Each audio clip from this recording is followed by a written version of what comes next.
Sallallahu ala Muhammad, sallallahu alaihi wasallam, sallallahu ala Muhammad, sallallahu alaihi wasallam. Dia mengaji, belajar apa-apa yang pernah disampaikan oleh Rasulullah Muhammad sallallahu alaihi wasallam lewat tangan-tangan para ulama. Mudah-mudahan ilmu itu sampai kepada kita, yang insya Allah pada kesempatan hari ini apa yang akan disampaikan memberikan manfaat besar dalam kehidupan kita, terutama bagaimana kita meningkatkan kualitas amalan kita di sisa-sisa umur kita di hadapan Allah Subhanahu wa Ta'ala. Insya Allah melanjutkan kajian tema seputar waris. Kita akan angkat tema sebagaimana Bang Endri tadi sudah sampaikan, bahwasannya membagi warisan itu bukan kejahatan. Kita melihat ya bagaimana masyarakat Islam terutama di Indonesia ini terbentur dengan beberapa benturan peradaban. Bagaimana ketika seorang Muslim Allah turunkan Al-Quran dan dicontohkan lewat sunnah-sunnah Rasulullah Sallallahu Alaihi Wasallam untuk menjalankan aktivitasnya sebagaimana seorang Muslim, seorang hamba Allah yang diwajibkan dalam Islam untuk taat dan patuh hanya kepada aturan-aturan Allah Subhanahu Wa Taala. Tapi pada kenyataannya kita dibenturkan dengan satu peradaban penetapan hukum terkait dengan adanya bab kewarisan ini. Kita berhadapan dengan yang disebut dengan hukum positif. Ya, adanya pemberlakuan hukum, kompilasi hukum Islam yang seringkali ini menjadi upaya pendekatan ya keluarga Muslim ketika mereka menghadapi masalah terkait dengan membagi warisan di tengah-tengah keluarga mereka. Namun lagi-lagi kompilasi hukum Islam yang ada di negeri kita ini ya sebagiannya ada beberapa pasal yang tidak sesuai dengan aturan syariat. Ya. Yang kedua ada aturan-aturan adat atau hukum adat di tengah-tengah kita. Karena kita tahu bahwa bangsa Indonesia ini bersuku-suku, ya berpulau-pulau, begitu juga dengan kebiasaan-kebiasaan yang menjadi adat istiadat di satu tempat berbeda-beda. Ini juga menjadi hal yang menjadi perhatian besar atas kita. Apalagi menyangkut masalah pembagian harta warisan juga menjadi bagian daripada adat itu sendiri. Nah, kemudian ada juga hukum syariat murni yang disampaikan oleh Allah Subhanahu wa Ta'ala lewat wahyu langsung dari langit menuju bumi ini, bagaikan turunnya air membasahi bumi kita. Begitu jelasnya bagaimana Allah Subhanahu wa Ta'ala menurunkan aturan-aturan waris, membagi kepada setiap orang itu punya hak masing-masing. Ya, sehingga hak yang Allah berikan ini murni datang dari langit berdasarkan wahyu dari Allah Subhanahu wa Ta'ala. Nah, sehingga dengan kondisi semacam itu, ya izinkan saya untuk bisa men-share materinya, ya, bahwasannya tidak ada pihak ya yang paling berwenang membagikan harta warisan kecuali Allah Subhanahu wa Ta'ala. Kalau kita mengacu kepada bagaimana Allah Subhanahu wa Ta'ala menurunkan ayat tentang waris begitu gamblang, begitu jelas, secara qat'i Allah turunkan angka-angka itu dari langit kepada mereka yang Allah sebut punya hak masing-masing ahli waris itu. Ya, nah sehingga tidak ada satupun ya pihak ya kecuali Allah Subhanahu wa Ta'ala yang paling berwenang membagikan harta warisan kepada ahli waris seorang pewaris yang meninggal dunia. Karenanya coba kita lihat ketika ada orang-orang yang memilih hukum ya untuk menyelesaikan kasus-kasus masalah waris di tengah-tengah keluarga mereka. Yang kadangkala tiga ya hukum yang saya sampaikan tadi, ada hukum positif, ada hukum adat, hukum syariat. Ya ini justru dipilih bukan karena iman kepada Allah. Ya bukan karena taat terhadap aturan syariat, tapi lebih kepada menyenangkan untuk mendapatkan syahwat nafsu duniawi yang kemudian kepentingan mereka akan harta dunia terpenuhi syahwat-syahwat mereka. Jadi intinya orang memilih hukum bagaimana hukum itu yang menguntungkan bagi dirinya. bukan semata-mata karena iman pada Allah Subhanahu wa taala. Karenanya Allah Subhanahu wa taala turunkan wahyu menyentil ya orang-orang yang mengaku beriman, ya. A'udzubillahi minasyaitonir rajim. Wa ma kana lil mu'minin wala mu'minah. Dan tidaklah pantas bagi laki-laki yang mengaku beriman. Tidak pula pantas bagi wanita-wanita yang mengaku beriman. Ya, idza qadallahu wa rasuluhu amran, tatkala Allah dan Rasulnya telah menetapkan satu ketetapan, ya, untuk menyelesaikan perkara-perkara, ya, ditetapkan hukumnya, ayyakuna lahumul khiyarah min amrihim, ya, akan tetapi mereka ada pilihan-pilihan lain, ada hukum-hukum lain, ya, untuk mereka bisa menyelesaikan urusan-urusan mereka. Ya, wa may ya'sillaha wa rasulah, siapa yang durhaka kepada Allah dan Rasulnya, siapa yang bermaksiat, siapa yang melawan Allah dan Rasulnya, faqad dhalla dhalalan mubina, maka sungguh orang itu telah berada dalam kesesatan yang nyata.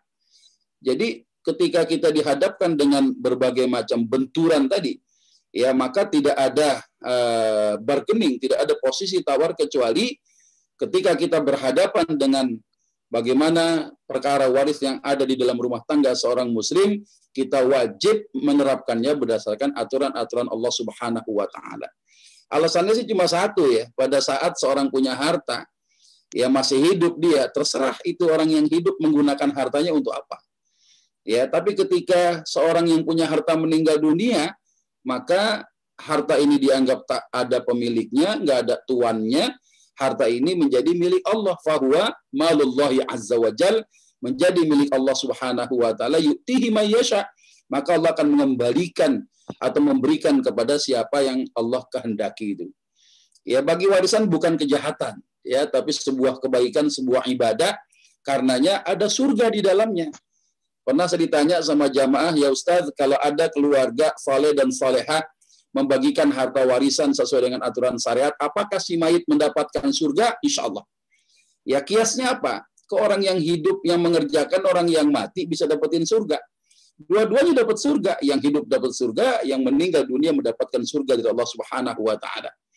Kiasnya apa? Seorang meninggal dunia, dia jadi mayit, jadi jenazah. Dibawa ke dalam masjid, disolatin itu jenazah. Siapa yang menyolatkannya? Apakah si jenazah menyolatkan diri dia sendiri? Enggak. Orang yang hidup yang melakukan sholat jenazah. Sekian banyak bersaf-saf orang menyolati jenazah ini, maka Masya Allah, yang berbuat adalah orang yang hidup, tapi faedahnya dirasakan oleh si mayit. Minimal Allah ampuni segala dosa dan kesalahannya si mayit ini, ya, karena sebab apa? Ya, perilaku orang yang hidup menyolati dirinya itu.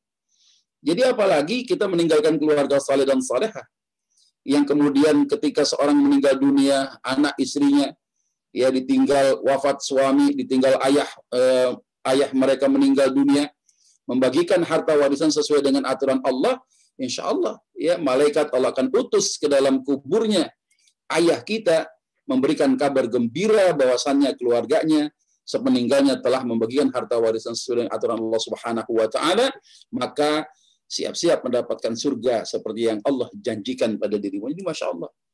Ya, jadi bagi warisan itu bukan sebuah kejahatan, tapi bernilai ibadah.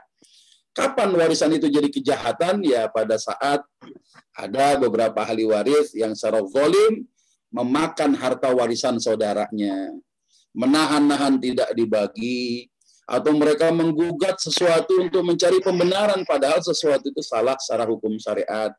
Ini yang barangkali barulah di situ muncul kejahatan, ya, yang dimana kejahatan ini lebih kepada keserakahan yang ada pada diri manusia. Ya. Nah, innallaha qad a'ta kulli dzi haqqin haqqah, sesungguhnya Allah taala telah memberikan kepada semua pihak ada haknya masing-masing. Ya, ini yang saya bilang di awal itu, bahwa kewenangan Allah sajalah membagikan harta warisan itu. Ala, ketahuilah oleh kalian, kata Nabi, semenjak ayat waris itu turun, la wasiyyata li warithin, tidak ada wasiat untuk ahli waris. Ya, jadi kalau antum punya calon ahli waris, ya, kita kan baru calon ini. Suami istri itu baru calon pewaris, calon ahli waris. Anak sama orang tua baru calon pewaris, calon ahli waris. Tergantung apanya? Tergantung siapa yang wafat duluan. Kalau ada yang meninggal duluan namanya pewaris, yang hidup namanya ahli waris. Ya, ahli waris nggak boleh dapat wasiat. Ya, kenapa nggak boleh dapat wasiat? Karena Allah telah membagi warisan kepada mereka. Ya, makanya nggak boleh kita berwasiat kepada ahli waris kita. Nah, ini Masya Allah ini, ya, hal-hal yang semacam ini harus kita pahami betul. Nah, kemudian ya di dalam satu kitab Al-Fiqhul Manhaji ala Mazhab Al-Imam Asy-Syafi'i itu disebutkan tentang masalah aturan waris ini. Nizamul miras, nizamu syar'iyyin thabitin binususil kitab wa sunnah wa ijma'il ummah. Peraturan hukum waris adalah peraturan yang ditetapkan oleh Al-Quran, hadis dan merupakan ijma'nya kaum muslimin. Sya'nuhu fi dzalika sya'ni ahkamus shalah waz zakah wal muamalat wal hudud. Ya, kedudukan ilmu waris itu ya sama seperti masalah salat, zakat, muamalah, termasuk juga aturan-aturan yang Allah tetapkan di atas muka bumi ini. Ya. Nah, ini kalau kita bicara tentang aturan sholat misalnya, kita tadi sholat subuh, ya 2 rakaat, kita nggak bisa merubah rakaatnya untuk mendapatkan sisi kebaikan pahala biar banyak, nggak bisa. Ya udah bangunnya susah gitu ya, sholat subuhnya cuma 2 rakaat, bikin 4 aja dah, nggak boleh. Ya sama sebagaimana Allah atur tentang masalah besaran hak masing-masing ahli waris. Ya kita cuma berkewajiban apa? Yajibu tatbiquhu wal amalu bih. Ya, di mana ilmu waris ini, aturan waris ini, ya semuanya wajib diterapkan dan wajib pula untuk diamalkan. Wala yajuz taghyiruhu wal khuruj alaih. Ya, dan tidak boleh mengganti hukum itu. Ya, termasuk juga keluar dari hukum waris Islam. Nah, ini penting bahwasannya membagi warisan itu bukan kejahatan dan kita harus paham betul bahwa tatkala Allah Subhanahu wa taala memerintahkan satu kewajiban, yakin di dalamnya ada maslahat dan maslahatnya dominan. Enggak ada orang bagi-bagi warisan jadi rugi gitu, jadi amsyong begitu. Ya kecuali kita aja yang merasa dapatnya warisan dikit jadi ngiri hati dengan mereka yang dapatnya banyak gitu ya. Itu lain cerita. Ya, tapi sesungguhnya enggak ada kerugian, uang kita enggak kerja, enggak usaha. Yang dagang bapak kita, yang kerja ayah kita, orang tua kita, ketika mereka meninggal dunia, Allah berikan sebagai nikmat ya kepada ahli warisnya. Coba bayangkan di mana ya letak kemudorotannya, ya akan menjadi sebuah kejahatan dalam pembagian waris manakala kita menzalimi ya hak saudara kita, sudah mengkhianati Allah, mengkhianati Rasulullah, ya kita berlaku zalim kepada saudara-saudara kita sebagai ahli waris yang lain. Ya. Ini satu perkara yang paling penting saat seorang wafat meninggalkan harta, dia punya ahli waris gitu ya. Maka ahli waris yang ada, tidak semua ahli waris bisa mendapatkan warisan. Ya. Tidak semua ahli waris dari seorang yang wafat ya ketika dia meninggalkan harta gitu ya, tidak semua ahli waris bisa mendapatkan harta warisan kecuali yang lolos fit and proper test. Wah. Kayak uji calon legislatif ini ya. Jadi ada fit and proper test-nya itu. Ya, dia harus punya persyaratan. Yang persyaratannya ini ya harus terpenuhi. Satu saja tidak terpenuhi, apa yang terjadi? Dia dipastikan nggak dapat warisan tuh. Dipastikan nggak dapat warisan. Ya, apa diantaranya? Ya, ini kita lihat. Syarat ahli waris pertama terdaftar dari sisi syariat. Nanti kita akan bahas satu-satu. Ya, ada melalui jalur pernikahan, ya, ada kemudian adanya hubungan darah. Ya, kemudian syarat yang kedua hidup pada saat pewaris wafat. Ini yang paling penting. Ya, orang itu hidup pada saat pewarisnya wafat. Yang hidup namanya ahli waris, yang wafat namanya pewaris. Kemudian tidak gugur haknya, dia masih muslim, dia tidak membunuh pewarisnya. Ya, kemudian yang keempat, ya dia tidak terhijab. Apa sih ini maksud dengan tidak terhijab ini? Kita akan bahas satu persatu, ya. Nah, jadi seorang ahli waris itu harus terpenuhi 4 syarat. Pertama adalah terdaftar secara syariat. Ya, pertama lewat jalur pernikahan. Ada ahli waris dari jalur pernikahan. Ya, pernikahan yang dianggap sah adalah pernikahan yang terpenuhi syarat dan rukunnya dalam Islam itu. Ya, walaupun tidak tercatat dalam catatan negara. Ya, misalnya ada yang melakukan pernikahan sirri. Ya, nikah sirri selama rukun dan syaratnya terpenuhi, maka pernikahan itu sah, anak hasil pernikahan sirri mendapatkan nisbah nasab ayahnya, dan kalau orang tuanya wafat anaknya jadi ahli waris. Kalau anaknya wafat, orang tuanya jadi ahli waris. Ya, maka ini ada hubungan saling mewarisi. Ya, ini penting. Ketika kita hadapkan dengan hukum positif, memang pernikahan siri tak dianggap. Ya, misalnya ada ayah meninggal dunia, dia punya bini dua, ya. Yang satu meninggal, dia nikah lagi, punya bini yang kedua, tapi dinikahi siri. Anak-anak dari bini pertama yang mengerti hukum syariat, jangan menzolimi ibu tirinya, ya, atau istrinya si ayahnya ini. Sampaikan, mak adalah istrinya ayah kami, ya. Kami akan mengurusi penetapan ahli waris ke pengadilan. Ya, nama emak pasti nggak tercantum di situ. Kenapa? Karena emak nggak punya akte nikah. Tapi nggak usah khawatir, emak dapat warisan. Ini surat kita urus sekedar bersiasat untuk memudahkan penjualan aset-aset warisan ayah kami. Nanti kalau hasilnya sudah ada, nanti kita kumpul, ya, emak dapat warisan, ya, sebagai istri dari ayah kami. Harusnya begitu, ya. Jadi membagi harta warisan itu nggak usah rame-rame, nggak usah ribut-ribut, ya, gampang dan mudah, semudah membalikan telapak tangan, ya, gampang sekali. Kita hanya bersiasat saja kepada negara untuk bisa mendapatkan dari sisi persyaratan administratif. Biasanya dipergunakan untuk menjual aset-aset warisan seperti properti dan lain sebagainya. Tapi tetap membagi harta warisan, ya, mereka yang terdaftar dari sisi pernikahan, walaupun tidak tercatat lewat catatan negara, dia adalah orang yang berhak mendapatkan warisan. Ya.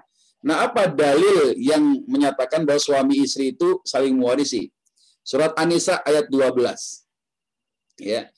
A'udzubillahi minasyaitonir rajim. Walakum nisfu ma taraka azwajukum illam yakul lahunna walad.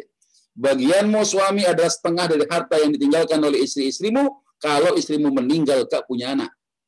Fa in kana lahunna walad, tapi kalau istrimu punya anak, falakumur rubu'u. Kamu dapat 1/4 bagian. Gitu kan. Sekarang istri, kalau suami meninggal dunia, suami nggak punya anak, istri dapat berapa? 1/4 bagian. Kalau suami meninggalkan keturunan punya anak, istrinya yang hidup mendapatkan 1/8 bagian. Inilah yang disebutkan dalil bahwa suami istri itu ada sebab saling mewarisi. Hatta bahkan ketika terjadinya pasca akdun nikah, gitu kan, paginya akad nikah, langsung menggelar resepsi pernikahan, walimatul urus, ya, malamnya mau malam pengantin, belum sempat, tiba-tiba mati salah satunya, ya, mau dijima, meninggal dunia, belum dukhul, ya. Maka kata ulama apa? Dengan sebab adanya akad nikah tadi itu, sekalipun belum terjadi ad-dukhul, belum terjadi jima, kalau ada pasutri salah satunya meninggal dunia, maka salah satunya yang hidup jadi ahli waris berhak mendapatkan warisan. Walaupun belum terjadi dukhul. Ad-dukhul ini kalau diibaratkan ada bola yang ditendang masuk gawang gitu ya. Jadi si bola ini baru ada di lapangan aja nih, belum ditendang-tendang ke gawang, tiba-tiba yang nendang mati. Ya. Ini kan nggak terjadi dukhul gitu kan. Nggak terjadi itu jima gitu. Tapi setelah pasca pernikahan terjadi, maka dengan sebab pernikahan itulah, ya, ada sebab saling mewarisi, ya. Nah, kemudian ada ahli waris daripada jalur furu' cabang. Ini yang disebut hubungan darah, ya. Nah, jalur furu' ini siapa? Anak yang terlahir karena pernikahan yang sah. Ya, dia mendapatkan nisbah nasab ayahnya dan menjadi ahli waris bagi kedua orang tuanya. Kalau orang tuanya wafat, ya. Anaknya wafat juga begitu, orang tuanya kebagian sebagai ahli waris. Ya.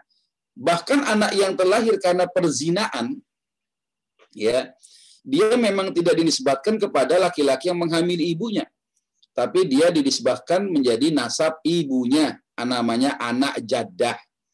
Ya, anak jaddah itu kalau laki-laki namanya fulan bin fulanah. Ya, kalau perempuan fulana binti fulanah. Kenapa disebut ibunya? Karena memang tidak terjadi pernikahan. Ya, tidak terjadi pernikahan, yang terjadi lahir karena perzinaan. Ya, maka dia mendapatkan waris dari ibunya saja dan saudara yang seibu saja. Ya, ini betapa adil Islam itu, Masya Allah. Jadi anak yang lahir karena zina saja masih dapat nasab. Nasab dari mana? Ibunya. Makanya disebut anak jaddah. Ya. Nah, ayat yang menjadikan dalil bahwa keturunan atau furu' dapat warisan, ya, An-Nisa ayat 11. Yusikumullah fi auladikum lidzakari mithlu hadzil unsayain. Allah mensyariatkan, mewajibkan kepadamu tentang membagi harta warisan untuk anak-anakmu, yaitu bagian seorang anak laki sama dengan bagian dua orang anak perempuan. Berarti anak itu udah pasti dapat bagian waris, ya. Kemudian yang berikutnya yang disebut dengan furu' itu apa? Anak laki, anak perempuan. Cucu laki dan cucu perempuan dari anak laki-laki. Ya, cucu dari anak perempuan bukan ahli waris kita. Ingat ya. Jadi yang namanya jalur furu' ya terdaftar dari sisi hubungan darah, ya anak laki, anak perempuan, ya cucu laki-laki dan cucu perempuan dari anak laki-laki. Ya, bukan dari anak perempuan. Ya, cucu dari anak perempuan bukan ahli waris kita. Ya, kemudian yang berikutnya ahli waris jalur usul, ya jalur yang ke atas, ya jalur pokok ini ya. Ada ayah, ibu, ada dua nenek, nenek daripada jalur ayah, nenek daripada jalur ibu, termasuk kakek dari ayah. Ya, kakek daripada jalur ibu bukan ahli waris kita. Ingat, kakek dari jalur ibu bukan ahli waris kita. Ya, jadi nenek ada dari nenek dari ibu, nenek dari ayah, kakek dari ayah. Ya, sedangkan kakek dari jalur ibu bukan ahli waris kita. Dia masuknya kepada kerabat zawil arham, kerabat yang bukan termasuk ahli waris. Ya. Nah, ini orang tua dalilnya. Wali abawaihi likulli wahidin minhumas sudus.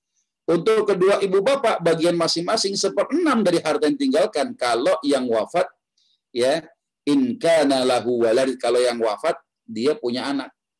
Ya, dan seterusnya dan seterusnya. Jadi orang tua itu pasti mendapatkan waris ketika anaknya wafat, meninggalkan harta, orang tua pasti dapat bagian. Ya. Yang berikutnya adalah jalur hawashi, ada jalur ukhuwah namanya. Ya, jalur ukhuwah ini bagaimana? Ya, jalur saudara, ya. Siapa di antaranya? Saudara laki perempuan sekandung, saudara laki perempuan saya saja, saudara laki perempuan seibu saja, ada keponakan laki dari saudara laki-laki sekandung, ya, ada saudara keponakan laki dari saudara yang laki-laki yang seayah saja, ada paman ini adalah saudara laki-lakinya ayah, ya, baik yang sekandung maupun yang seayah saja, termasuk sepupu laki-laki. Sepupu laki-laki itu anaknya paman, ya, paman ya saudara laki-lakinya ayah. Nah, ini disebut dengan jalur ukhuwah. Ya, pertama terdaftar dari sisi pernikahan, yang kedua dari sisi hubungan darah. Ya, nah ini dalil yang menyatakan bahwa saudara itu sebagai ahli waris. An-Nisa ayat 12, ya. Kemudian juga surat An-Nisa ayat 176 tentang peristiwa yang namanya kalalah. Kalalah itu bagaimana? Seorang wafat tak punya ayah, tak punya anak dia, tapi dia punya saudara. Maka saudara bisa mendapatkan warisan dari kerabatnya yang wafat. Yang penting ada syarat, dia tidak terhalang karena tidak adanya ayah, tidak adanya anak laki-laki. Ya. Nah, ini pertama terdaftar dari sisi syariat. Yang kedua, ya, hidup pada saat pewaris wafat, hidup dia. Ya, misalnya apa? Ada orang-orang yang memiliki sebab saling mewarisi tadi itu, ya. Terdaftar suami istri, ya, ada anak sama orang tua sama anak, ada saudara gitu ya. Yang wafat disebut pewaris, yang hidup namanya ahli waris. Ya, yang wafat namanya pewaris, yang hidup namanya ahli waris. Jadi orang yang disebut dengan ahli waris adalah orang yang hidup pada saat pewarisnya wafat. Misalnya ayah dengan anaknya wafat, anaknya pewaris, bapaknya ahli waris. Ya, atau ayahnya meninggal, dia punya anak, maka anaknya menjadi ahli waris, masih hidup, bapaknya yang meninggal dunia, si ayah ini menjadi pewaris. Ya, pewaris itu orang yang meninggalkan harta. Ya, dia meninggal dunia untuk ahli warisnya itu Allah kasih. Nah, jadi syarat yang kedua adalah hidup pada saat pewaris wafat, gitu ya. Yang ketiga, tidak terhapus haknya. Tidak ada tuh hak waris itu bisa hilang gara-gara kita panggil notaris. Notaris, lu hapus dah tuh ya. Daftar ahli waris saya tuh anak bandel banget dah, gitu, nggak bisa. Ya. Jadi yang bisa menghapuskan hak waris seseorang itu karena perbuatan daripada si ahli waris itu. Apa diantaranya? Ya, kalau dia murtad dari Islam atau dia membunuh pewarisnya. Jadi hak waris seorang ahli waris nggak bisa gugur kecuali dia pindah agama. Ya, makanya Rasulullah sampaikan dalam satu hadis bagaimana la yarithul muslimul kafira walal kafirul muslimah. Tidak saling mewarisi muslim dengan kafir, kafir dengan muslim. Ya begitu sebaliknya. Ya nggak saling mewarisi. Kalau dia murtad, nggak dapat warisan. Bini murtad, nggak dapat warisan. Suami murtad, nggak dapat warisan. Ya, atau melakukan pembunuhan. Ya, Nabi sampaikan dalam satu hadis ini, la yarithul qatilu syai'a. Tidaklah seorang pembunuh berhak mewarisi harta orang yang dibunuhnya. Misalnya suami diracun sama istrinya, minum kopi campur sianida. Pas minum kelepak-kelepak mulut berbusa, mati dia. Maka suami yang meninggal punya harta, istrinya membunuh, nggak dapat warisan. Atau nyuruh orang, sama juga. Pembunuhan sengaja namanya. Ada pembunuhan semi sengaja, syibhul amad namanya.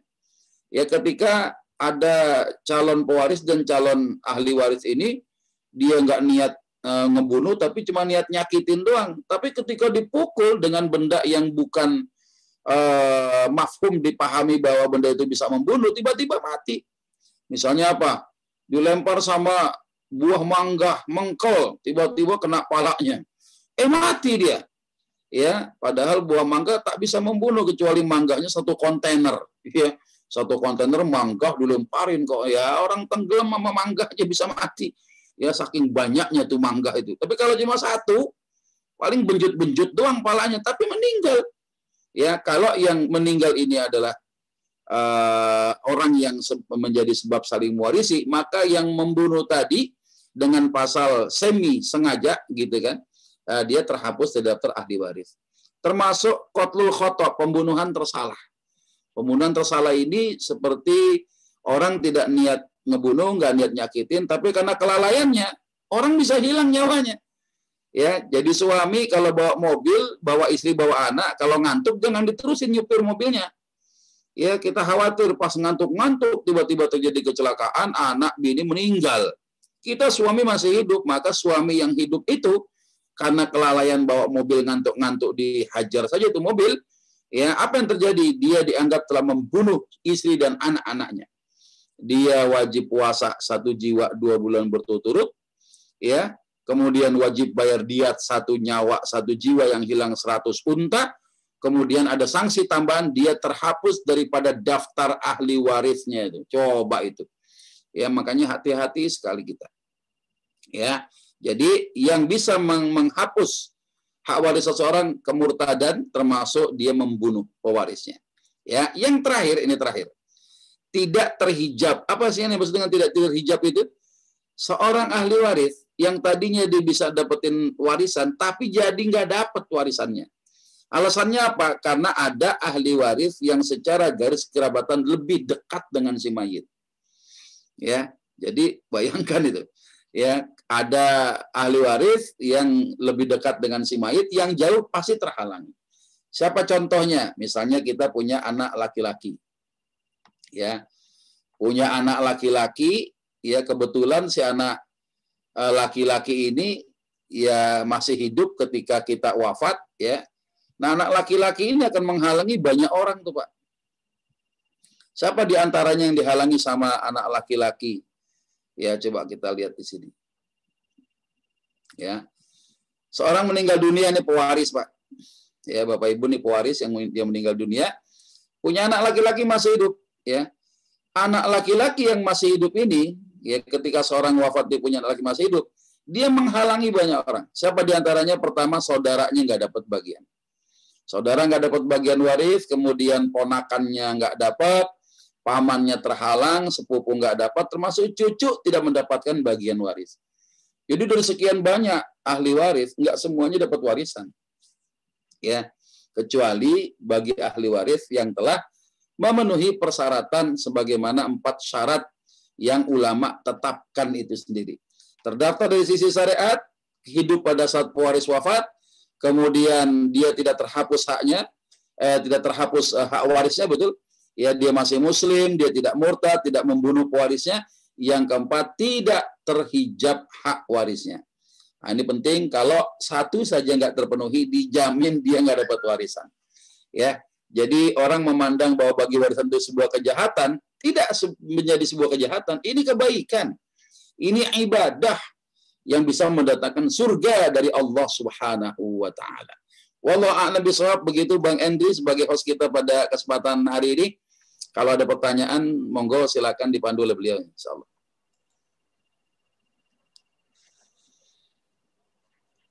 Assalamualaikum, maaf nih Pak menggantikan Mas Henry Pak. Oh ya, gimana? Assalamualaikum, ketemu lagi Pak Ustadz. Alhamdulillah. Gimana Pak? Sehat Pak ya? Alhamdulillah, alhamdulillah. Baik, kita masuk udah ke tanya jawab nih ya. Monggo yang mas-mas, mbak-mbak yang mau bertanya, monggo silakan.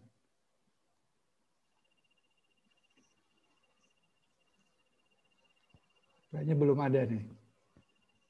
Ya, kalau belum ada, alhamdulillah bisa selesai lebih cepat. Gitu ya. Ya udah kalau gitu saya yang nanya Pak Ustadz. Pak Udin nih Pak. Pak Udin nih Pak sudah siap. Oh Pak Udin, monggo. Monggo Pak Udin. Assalamualaikum Pak Ustadz. Waalaikumsalam warahmatullahi wabarakatuh. Iya, ya ini mau tanya. Saya ini kan satu keluarga 7 orang. Ya, laki perempuan berapa? Gimana? Laki perempuan berapa? 5 laki, 2 perempuan. Ya, terus? Nah, tapi sebelum orang tua wafat, dia berwasiat untuk membagi harta peninggalan daripada orang tua itu menjadi 10. Ya, itu wasiatnya orang tua gitu. Jadi dibagi 7 itu untuk anaknya, yang 2 ini untuk keluarga dari ayah, yang 1 dengan keluarga dari ibu, yang 1 untuk dibagikan ke masjid. Itu bagaimana Ustaz? Iya. Qala Rasulullah sallallahu alaihi wasallam, la wasiyata liwarithin. Rasulullah SAW beliau bersabda, tidak ada wasiat untuk ahli waris. Maksudnya bagaimana? Kalau yang Pak Udin tadi sampaikan, hukum wasiatnya yang mana? Wasiat yang disampaikan oleh almarhum ayah itu hanya kepada harta yang diperuntukkan untuk selain daripada waris.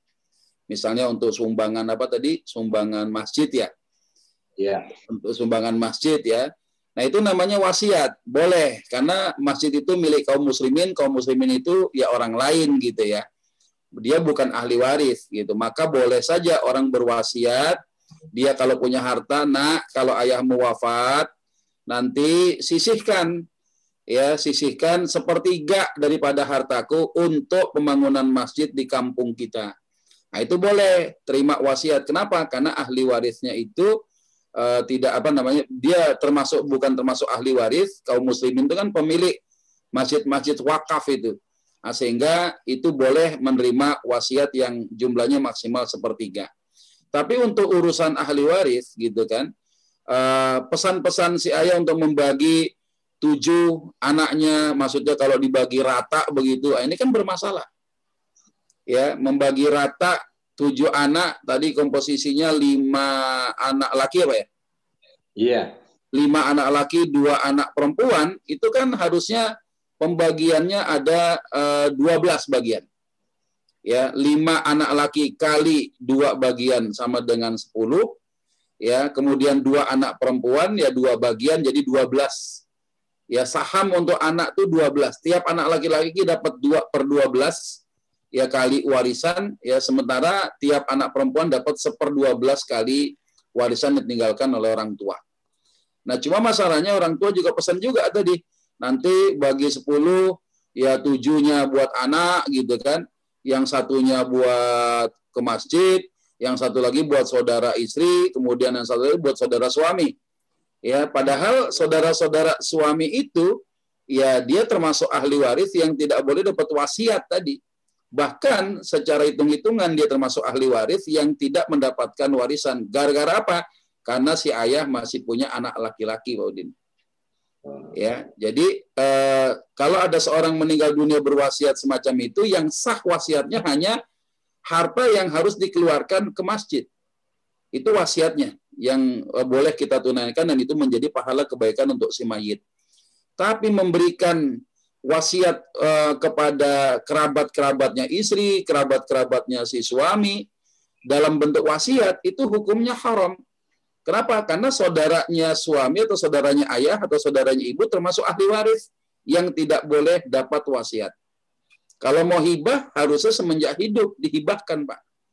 Misalnya si ayah masih seger, sehat, menghibahkan sebagian hartanya untuk saudaranya, untuk saudara istri atau saudaranya, gitu ya. Itu hibah boleh, bahkan kepada anak hibah pun juga boleh. Tapi pada saat orang tua wafat, maka harta itu menjadi milik Allah. Allah lah yang berwenang untuk membagikan harta warisan.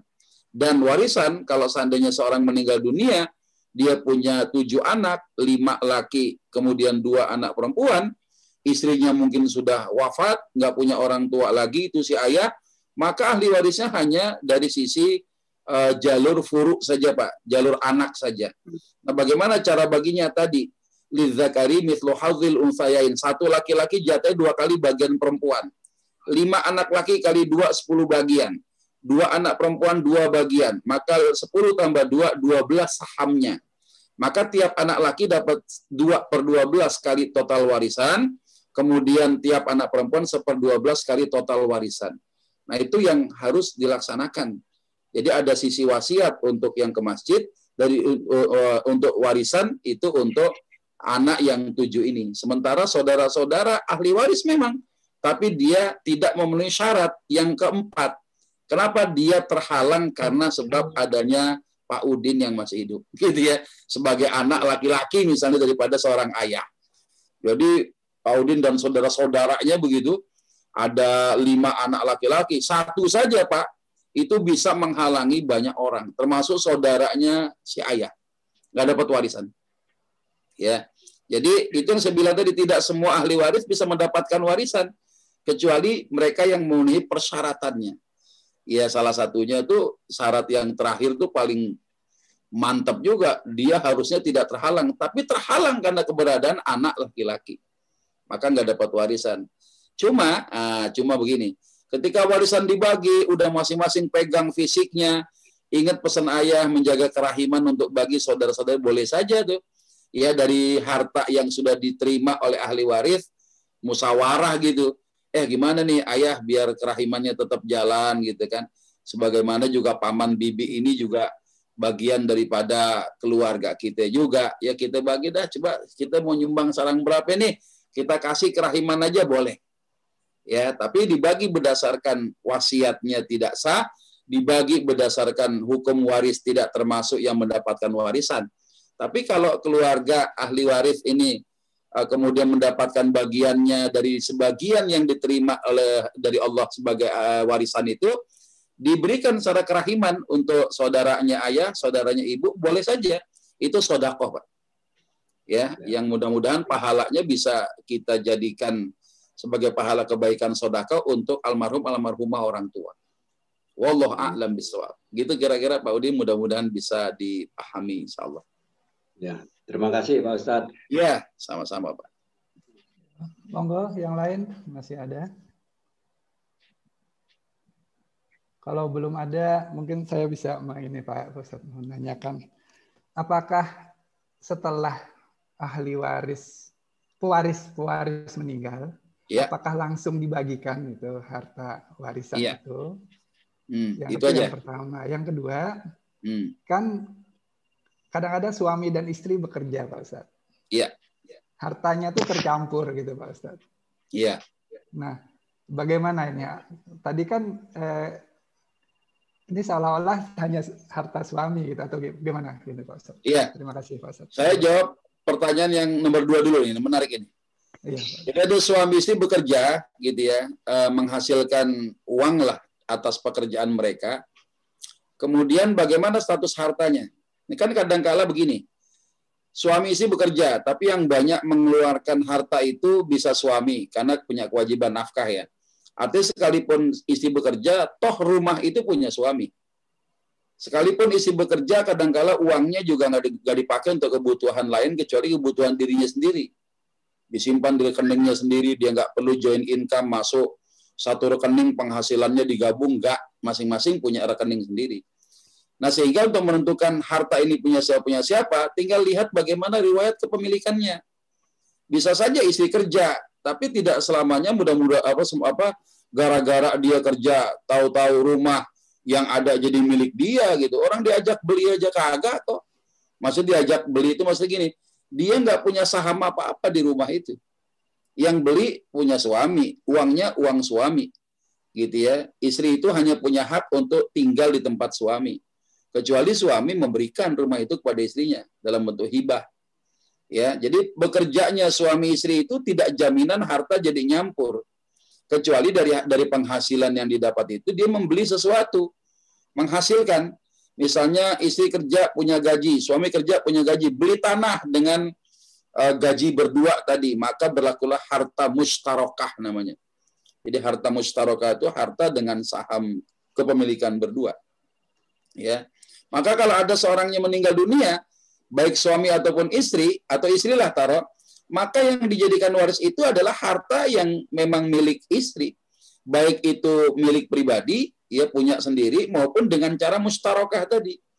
Misalnya ada tanah yang dibeli berdua dengan uang berdua, maka berapa persen milik si istri itulah warisan. Ya, berapa persen dari harga rumah yang kemudian dieksekusi, ya dari harga belinya berapa, di situ persentase bisa kita lihat. Ketika istri wafat, maka bagian persentase milik istri itulah menjadi saham warisan. Untuk siapa? Orang tuanya istri kalau masih hidup dapat, suaminya dapat, anak-anaknya dapat. Ya, nah jadi bekerjanya suami istri itu tinggal tergantung lihat. Ya, uang yang dihasilkan itu buat beli apa gitu ya.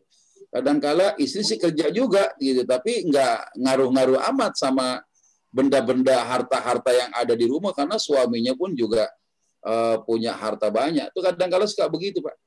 Kecuali memang dari hasil istri membeli sesuatu kemudian bersyarikat gitu, bekerja sama, beli apa, ini namanya harta mustarokah. Maka siapapun yang wafat, hartanya itu harus punya si mayit. Ketika masih nyampur harus dipisahkan. Misalnya rumah beli 1 miliar, sarang 500 juta, masing-masing 500 juta. Ketika wafat suami, tidak lantas jadi milik istri rumah itu. Jadi 50% sahamnya punya istri, 50% itu saham warisan suami.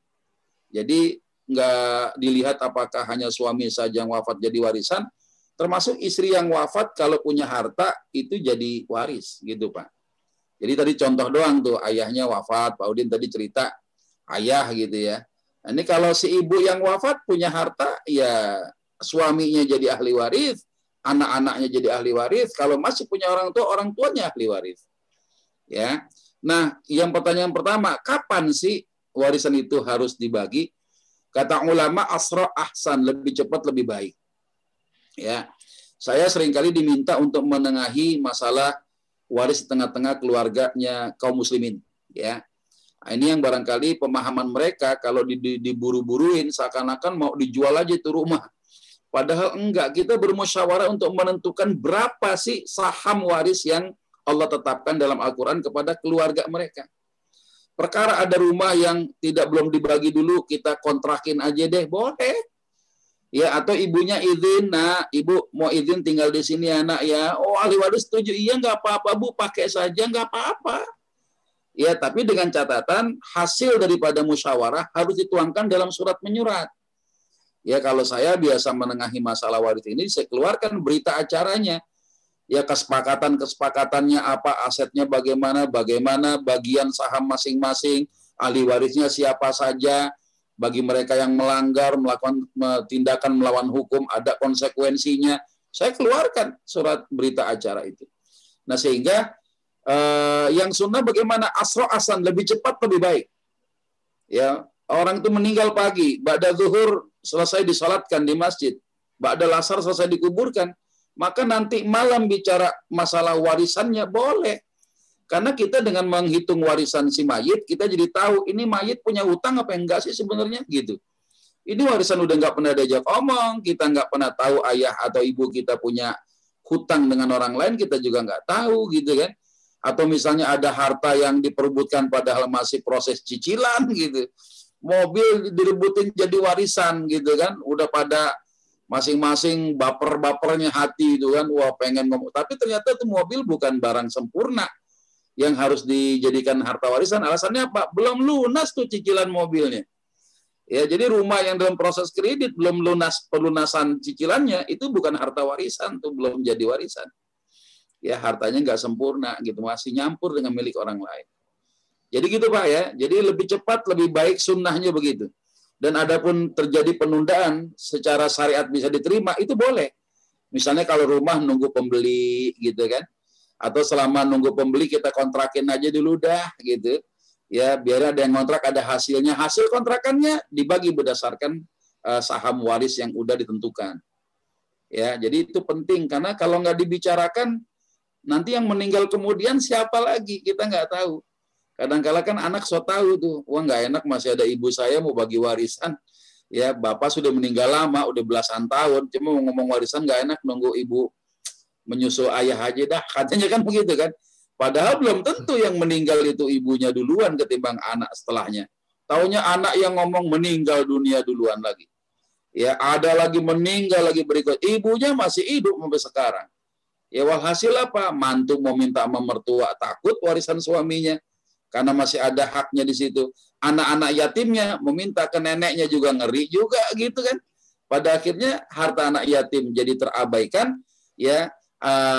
Aset warisan kepada yang sudah meninggal harusnya dapat bagian karena belum dibagi kemudian dia wafat, terabaikan lagi semakin jauh. Ini yang barangkali ada hak-hak yang terzolimi nantinya gitu Pak, mudah-mudahan bisa dipahami itu. Iya. Jadi yang utama itu dibagi dulu gitu Pak Ustadz ya. Ya, lebih utama ditentukan sahamnya Pak, mana yang bisa langsung dibagi. Misalnya gini, ada harta yang likuid Pak, harta yang bisa langsung dibagi, misalnya si mayit punya tabungan, si ibu punya perhiasan emas. Itu ngapain nunggu lama-lama? Bagi langsung gitu kan. Ada yang perlu teknis, misalnya properti. Rumahnya kegedean Ustadz, kalaupun dijual mahal harganya. Misalnya begitu. Yang mau beli pada ketakutan semua. Karena harganya mahal, harganya horor katanya. Ya, nah sehingga ya udah dah, sementara kita tempatin dulu deh jadi rumah singgah. Kita tapi sudah aman. Kenapa? Masing-masing ahli waris itu pegang surat hasil kesepakatan musyawarah pembagian harta warisan yang sebagian belum dieksekusi, sebagian sudah. Ini penting. Kalau nggak pernah diomongin, waduh ini yang masalah.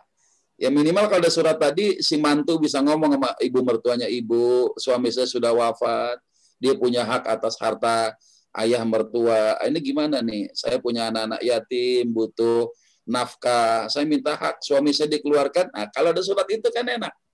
Karena masing-masing sudah paham betul haknya masing-masing. Gitu, Pak. Jadi kalau ada yang bisa langsung dibagi, bagi aja udah. Oh, nunggu apa lagi? Kan gitu. Kecuali ada harta warisan yang sifatnya perlu teknis penjualan eksekusinya. Ya gitu. Kesepakatan bersama kalau pembagian realisasinya itu ya, Pak. Ya, itu sih teknis aja, Pak. Itu teknis. Tapi secara prinsip, kita memakai aturan syariat. Yang membaginya ya 2:1, si istri dapat berapa, ya kemudian kalau nggak ada anak laki-laki saudara bisa kebagian seperberapa bagian sisanya, itu sudah kita gunakan. Tapi untuk mengeksekusinya kan perlu teknis, tetap mengedepankan jual beli pada prinsip-prinsip yang sah dalam Islam dan hukum yang berlaku di Indonesia. Artinya jual rumah perlu ada surat ini, surat ya kita ikutin semua. Ya, misalnya terjadi penundaan-penundaan boleh saja selama itu bisa kita bisa diterima oleh syar'i gitu ya. Seperti itu Pak. Ya, musyawarahnya bukan menentang aturan Allah, bukan. Jadi musyawarah untuk menegakkan aturan Allah justru di situ yang betul.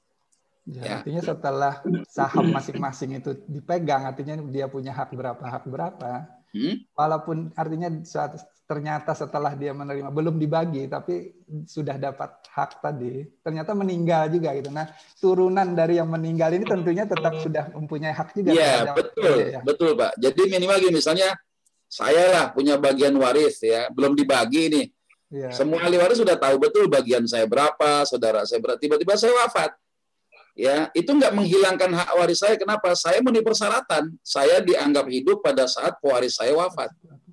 Ya, sekalipun belum dibagi harta warisannya. Cuma minimal apa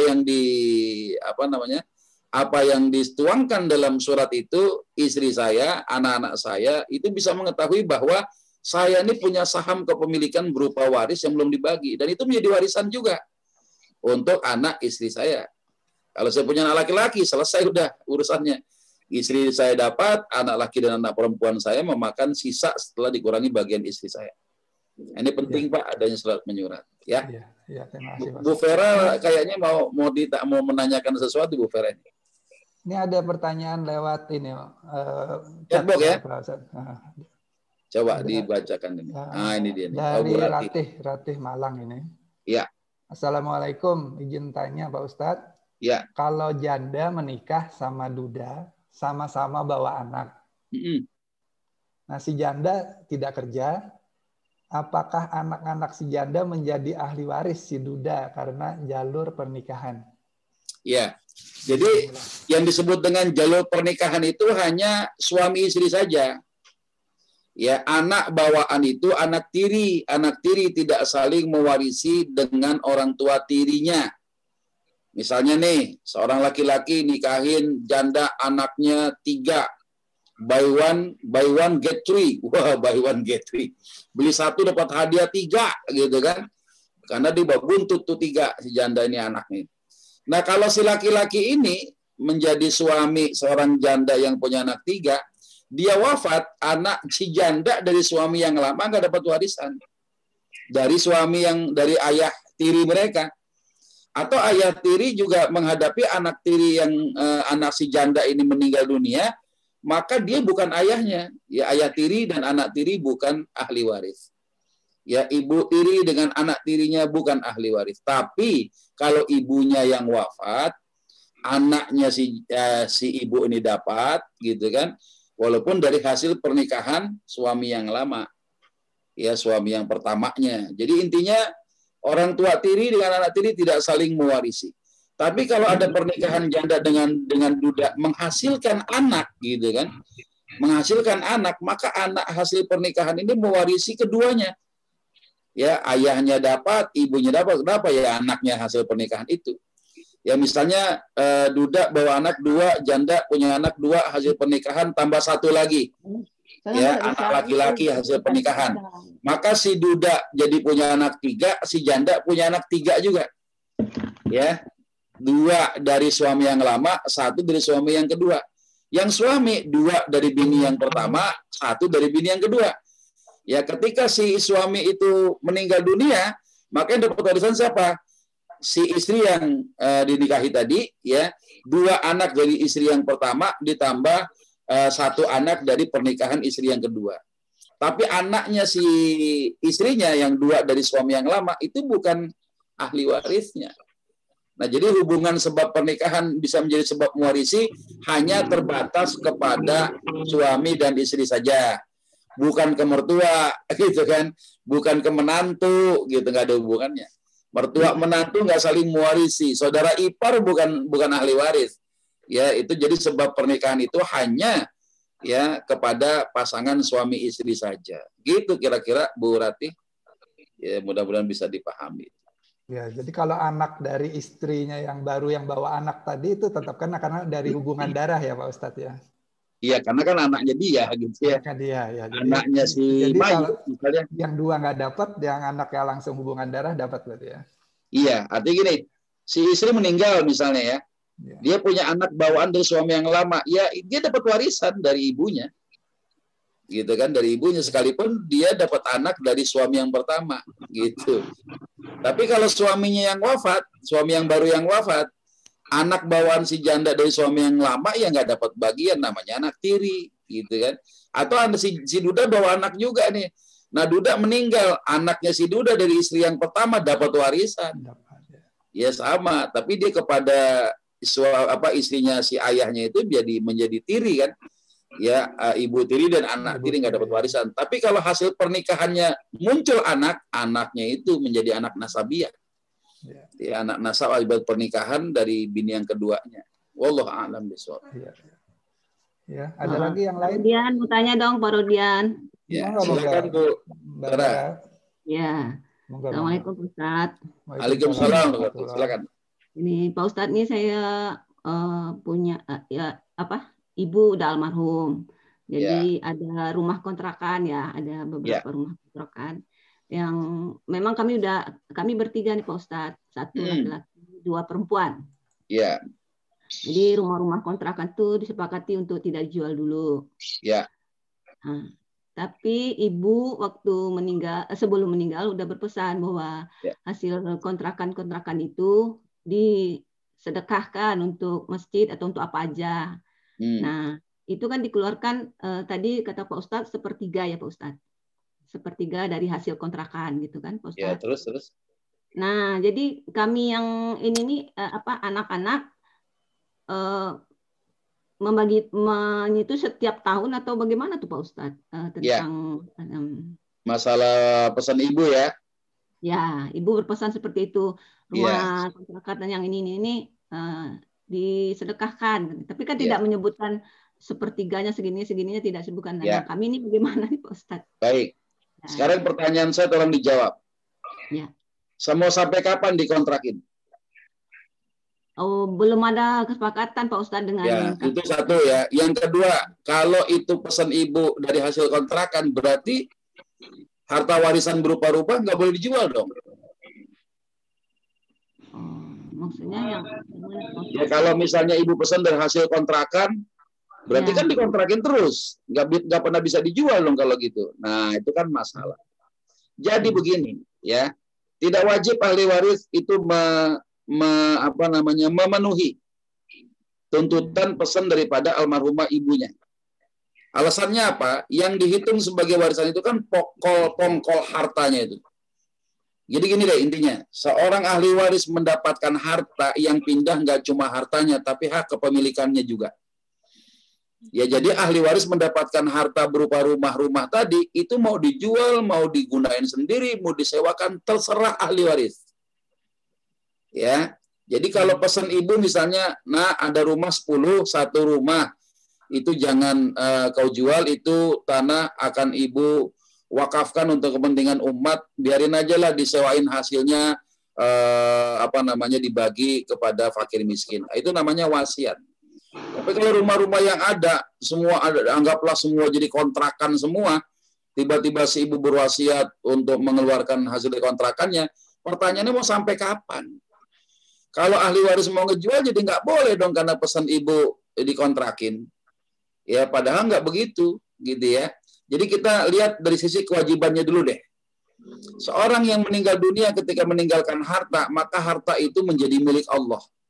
Kalaupun mau berwasiat tidak dengan cara begitu, ya karena sewa kontrak itu kan usaha atas nilai pokok satu aset warisan. Yang padahal aset warisan itu setelah yang punya wafat Allah akan bagi kepada ahli warisnya dan akan pindah ke tangan ahli waris dan terserah ahli waris mau ngapain aja, mau dijual boleh, disewakan boleh, terserah. Saya cuma pengen mengembalikan kaidah secara umum saja Bu ya. Jadi pada saat si ibu meninggal dunia, itu ada rumah-rumah dan lain sebagainya, itu disepakati untuk tidak dijual dulu, tapi diusahakan. Anggap begitu ya. Nah, cuma pertanyaan saya adalah, ketika disepakati untuk diusahakan, ibu udah tahu belum bagiannya berapa? Ya, anak saudara-saudara lain sudah tahu belum bagiannya berapa? Tertuang tidak dalam surat menyurat. Jangan sampai berlaku begitu saja nanti, mohon maaf, kalau Ibu Vera tiba-tiba wafat, ya, yang menyelamatkan hak waris Bu Vera siapa? Misalnya meninggalkan anak yang butuh, artinya harta itu mau diambil aja deh. Saya nggak mau ikut-ikutan untuk usaha kontrakan. Berarti kan harus ada hak yang dikeluarkan di antara rumah itu. Akhir-akhirnya berselisih tidak. Sampai kapan kontrakan itu selesai usahanya? Ini jadi bom waktu sebenarnya yang bakal meledak kapan saja. Ya, jadi memang harus dimusyawarahkan dulu. Sebelum jatuh kepada usaha kontrakannya, masing-masing ahli waris memiliki hak yang diketahui oleh ahli waris yang lain. Nah, baru nanti disepakati bahwa warisan-warisan sebagian aset berupa properti, ada sebagian yang dikontrakkan. Ya, harganya disepakati oleh seluruh ahli waris. Ketika nanti dapat hasil tahunan, dikeluarkan itu, ada hasilnya, ya maka dikeluarkan dulu 5% atau berapa persen untuk apa? Untuk biaya perawatan rumah itu. Jangan sampai pas pada dapat duit, genteng bocor, nggak ada yang mau tanggung jawab. Ya, jadi ada biaya perawatan dulu ya oleh ahli waris. Pisahin 5%. Ya dipegang terserah masing-masing ahli waris tuh. Tunjuk satu orang untuk megang 5% hasil sewa kontrakan dipakai untuk perawatan rumah itu. Nah, nanti hasil kontrakannya dibagi berdasarkan saham waris ya yang telah Allah tentukan, bagian daripada ahli waris almarhumah ibu. Ya. Nah, perkara kemudian pesan ibu supaya disedekahkan dan lain sebagainya, itu sebenarnya nggak berlaku wajib. Ya, nggak berlaku wajib. Kecuali ibu menentukan rumah yang mana mau diwakafkan, yang hasilnya diserahkan kepada umat. Nah, itu boleh. Ini kan nggak jelas wasiatnya. Tapi bukan berarti kalau nggak wajib kita nggak boleh melaksanakan. Boleh banget. Ini sebagai bentuk baktinya anak sama ibu. Ya, hasil daripada kontrakan sebelum kita bagi, pisahin dulu yuk. Ya, untuk sodako. Nah, itu terserah, bebas saja. Ya, mau separohnya boleh, mau sepertiganya boleh. Kenapa? Karena tidak dianggap masalah wasiat. Wasiatnya nggak memenuhi persyaratan. Tapi bagaimana dari sisi kesepakatan ahli waris aja mengeluarkan, ya, misalnya mau 2,5%-nya apa bagaimana terserah, ya, yang pahala ini buat ibu, ya, kira-kira begitu Bu Vera. Ya, Ya. Pak Ustadz, Ya. ini kan selain dari rumah kontrakan, ada juga nih rumah yang ditempatin ibu. Nah, rumah yang ditempatin ibu, kami kan bertiga nih Pak Ustadz, satu Ya. laki-laki, 2 perempuan. Betul. Nah, rumah yang ditempatin ibu ini ditempati oleh adik perempuan. Iya. Nah, kebetulan memang adik perempuan ini tidak mempunyai rumah sendiri karena Ya. dari gadis sampai menikah pun masih sama ibu. Nah, tentang rumah itu bagaimana Pak Ustadz? Apa tetap? Nah, itu yang saya bilang tadi, kalau sudah merasa dimusyawarahkan berarti harusnya nggak ada masalah dong. Tapi ini akan bermasalah karena rumah yang ditempatin ibu yang sekarang ditempati oleh adik perempuan itu adalah harta warisan. Nah, sekarang masalahnya dia minimal harus ngontrak di situ. Ya, harus ngontrak atau numpang. Kalau ngontrak dia bayar dengan dikurangin bagian dia. Jadi kalau ada satu laki itu jatahnya 2 perempuan 2, sahamnya 4. Jadi satu laki-laki itu mendapatkan 2/4, setengah bagian. Ya, saudara perempuan 2 dapat 1/4 bagian. Jadi yang saham 1/4 itu nanti kurangin aja bagiannya buat bayar kontrakan tuh. Ya, kalau dia mau ngontrak di situ supaya tidak terjadi masalah di kemudian hari. Kalau dia diizinkan numpang, nah ini penting. Kalau numpang, berarti satu ketika ahli waris mau mengeksekusi rumah yang ditempatin sama dia nggak boleh pasang badan. Oh, rumah tadi jelek kok, aku yang beresin kok, aku yang renovasi jadi bagus begini. Nah, itu masalah nanti itu. Ya, jadi ketika ada ahli waris yang menempati rumah itu harus ada di atas perjanjian. Kalau kau numpang di situ, segala kerusakan rumah kau tanggung sendiri, jangan teriak-teriak sama saudaramu. Ya, kalau ada ahli waris lain meminta untuk dikeluarkan, dijual itu rumah, janganlah kau pasang badan. Ya, nah itu kalau bicara numpang. Kalau ngontrak, nah bayar. Berarti kalau ngontrak cuma nempatin doang. Kalau rusak, yang nanggung seluruh ahli waris. Ya, genteng bocor, lapor ke abangnya. Bang, genteng bocor bang. Nah, udah nanti aku beresin. Nah, dia nggak perlu bayar lagi. Karena udah ngontraknya juga bayar. Gitu ya. Nah, jadi memang ini dilema nanti ke depan, Bu. Ya, sekalipun tadi bilang adik kami belum punya rumah. Dari menikah sampai, dari belum menikah sampai menikah sekarang. Nah, cuma masalahnya rumah ditempatin itu bukan rumah dia doang. Saham dia hanya 1/4, 3/4 bagian punya saudara laki dan saudara perempuannya. Ya, kalau memang dia sanggup bayarin, ya boleh dijual, tapi yang beli dia, bayarin aja Bu. Ya, suaminya misalnya punya harta, ya belilah. Ya, saham yang bagian Bu Vera misalnya 1/4, bayarin. Bagian yang saudara laki yang setengah, bayarin. Udah jadi milik dia itu rumah. Ya, harusnya begitu. Supaya di kemudian hari jangan sampai terjadi kisruh. Sekarang aja masih pada akur nih, 3 saudara, Bu. Iya, ini orang tua baru meninggal seminggu, Pak Ustadz. Oh, apalagi. Masih mumpung masih anget, gitu ya. Artinya kalau Ibu Vera sayang sama orang tua, segerain bagi warisnya. Mana yang dikontrakin, mana yang ditempati, harus sepakati dulu. Ya, ini penting Bu. Ya, kenapa? Karena ini pengalaman berdasarkan apa yang saya temukan di lapangan. Pada akhirnya kisruh, ribut gitu kan, merasa yang satu udah ditempatin di rumah itu udah macam-macam, nanti dia bikin warung lah, bikin toko lah, bikin usaha lah, bikin kontrakan di atasnya ada kos-kosan misalnya begitu. Ya, akhirnya kita mau jual itu rumah, akhirnya harus berhadapan dengan saudara kita di situ. Dan itu bahaya sekali, ya. Saya bukan nakut-nakutin karena memang faktanya seringkali terjadi begitu. Akhirnya orang akan berpendapat, oh bagi warisan ternyata sebuah kejahatan. Ya, karena kita yang jahat sebenarnya, bukan aturan warisnya yang salah. Ya, jadi apalagi ini seminggu, ya kalau berkenan, ya silakanlah nanti bermusyawarah gimana harusnya. Dikeluarkanlah surat berita acara. Jadi jangan cuma sekedar lisan, itu dikontrakin aja dulu deh, yang ngurusin si ini. Iya, sekarang lagi akur, Bu. Ntar kalau salah satu anak wafat, ini udah mulai nih.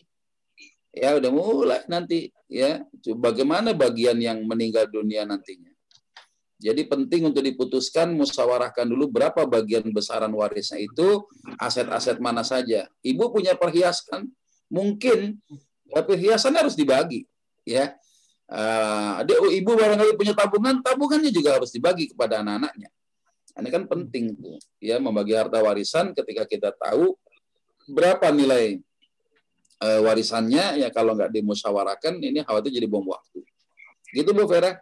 Ini PR nih buat Bu Vera sama saudara-saudara yang lain. Jadi kalau itu kan seperti tadi perhiasan, terus rekeningnya ibu sama rumah-rumahnya ibu, tetap kita bagi jadi 4 bagian seperti tadi ya Pak Ustadz. Jadi, iya, 4 bagian, betul. Ya, sahamnya 4 bagian. Gimana? Seperti itu. Sudah. Kalau ya, maksudnya kan perhiasan ibu, terus rekening ibu sama rumah-rumah yang ibu punya, kita hitung, ya. Terus langsung kita bikin surat berita acaranya, 2 untuk kakak, 1 buat saya, 1 buat adik. Udah dibikin begitu, seperti itu, udah selesai itu cerita ya Pak Ustadz. Oh, alhamdulillah. Kalau sudah selesai, berarti kan masing-masing aset, ya gimana Bu? Ya, aset ibu, semua aset ibu itu termasuk rumah-rumah dan rumah yang ditempatin adik. Kita bikin berita acaranya bahwa misalnya totalnya berapa nih, misalnya 100 juta misalnya. Oh enggak usah dinominalkan. Jadi bukan tidak bicara nominal, jadi bicara saham yang 4 bagian itu saja. Karena nominal itu bisa berubah. Pada saat pada saat berita acara dibuat, barangkali rumah harganya 10 misalnya, tapi nanti pas pada saat dieksekusi berapa tahun akan datang jadi 15, ya berubah. Jadi nggak perlu pakai nominal. Asetnya disebutkan satu-satu, misalnya tanah dan bangunan dengan luas sekian, lokasi di mana, sertifikatnya nomor berapa, misalnya disebutkan perhiasan dan lain sebagainya. Nah, nanti mana yang bisa dieksekusi, yang mana yang mau ditahan, yang mana. Ini penting supaya tertuang di berita acara itu dengan lengkap. Saya sih punya beberapa berita acara yang sudah pernah saya buat, mungkin bisa jadi rujukan juga ya untuk bisa membuat susunannya itu. Boleh nanti kapan-kapan mau di-share, bisa saya share ke Ibu. Ya, maaf lagi Pak Ustadz, tentang perhiasan ini kan agak sulit. Kalau kami orang Padang kan perhiasan ini punyanya anak perempuan. Tapi kan secara Islam kan bukan. Jadi secara Islam kan kakak juga punya hak, gitu ya Pak Ustadz. Betul. Jadi perhiasan emas memang haram dipakai laki-laki, tapi dikasih kan nggak apa-apa karena si laki-laki punya istri juga. Nah, bagaimana cara baginya? Bagaimana cara baginya? Ya kalau nggak bisa dibagi dengan nilai emasnya, ya diuangkan dulu. Ya, misalnya ada emas-emas dulu yang nggak ada suratnya, ya ditaksir dulu. Kalau di kita nih Jakarta ada di Pegadaian Pusat itu, di daerah Keramat, kita minta menaksir saja tuh berapa sih emas punya ibu, berapa kadarnya, berapa bobotnya, nanti ketahuan di situ. Kalau suratnya nggak ada, tapi kalau suratnya ada jelas berapa hitungannya, ya jangan dibagi berdasarkan emas-emas, itu susah. Misalnya yang perempuan milih, ini buat saya, ini buat saya, ini nggak mau, nggak bisa. Ya emas itu yang ditinggalkan ibu, semuanya itu warisan. Kalau mau ahli waris beli deh tuh, ibaratnya gitu. Saya beli deh nih cincinnya ibu buat kenang-kenangan, saya beli dulu. Nanti hasil yang uang tadi dikumpulkan bagi lagi menjadi harta warisan. Ya, kecuali emasnya bisa dipotek-potek, patah-patahin nih, segram buat kamu, segram buat kamu. Itu mendingan, tapi kan jadi rusak gitu. Jadi dinominalkan dulu. Iya, dijual Bu. Dinominalkan maksudnya dijual. Ya, kalau kayak kita tadi ke Pegadaian ditaksir dulu. Ditaksir dulu boleh. Nah, ketika ditaksir bobotnya tahu, karatnya tahu, harganya berapa. Misalnya Bu Vera mau beli, saya beli deh kalungnya ibu, ya udah bayarin. Nanti hasil uang jual beli tadi, pembelian emas tadi, nanti ibu balik lagi tuh sebagai bagian warisnya. Itu teknis sebenarnya Bu, gitu.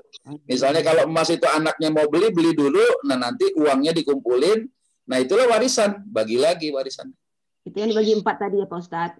Betul, dibagi 4, iya. 2/4 laki-laki, 1/4 adalah anak perempuan. Oh iya. Begitu Bu Vera? Cukup ya, alhamdulillah. Iya.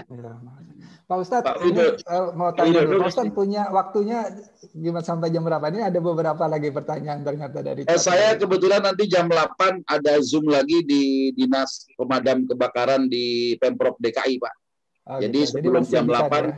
Masih bisa lah gitu. Oh, ya masih bisa. Silakan Pak Widodo tuh Pak, kayaknya sudah angkat tangan tuh Pak.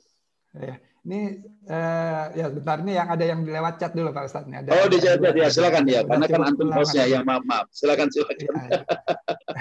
Pertama ini dari Pak Mas Pariatmono, Mas Nona. Iya, gimana?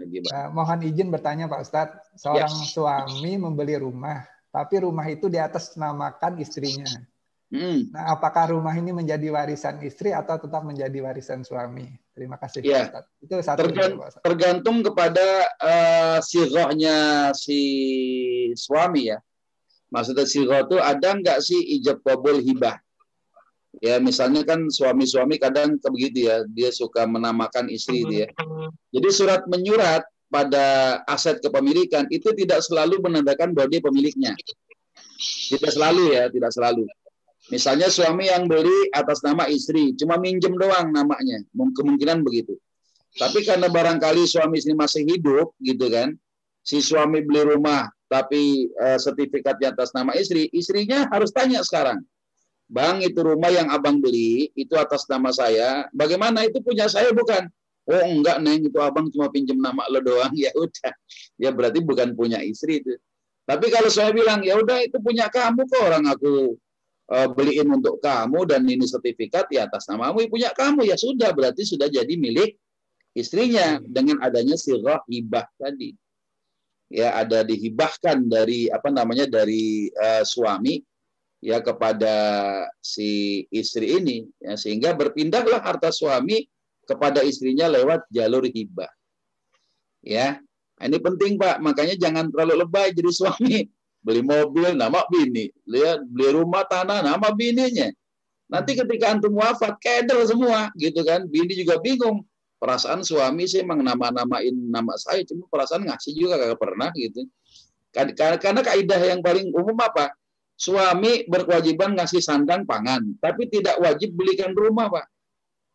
Nggak wajib beliin rumah, yang wajib itu menempatkan istri di rumah di mana suami tinggal. Makanya ketika suami beli rumah, itu punya dia.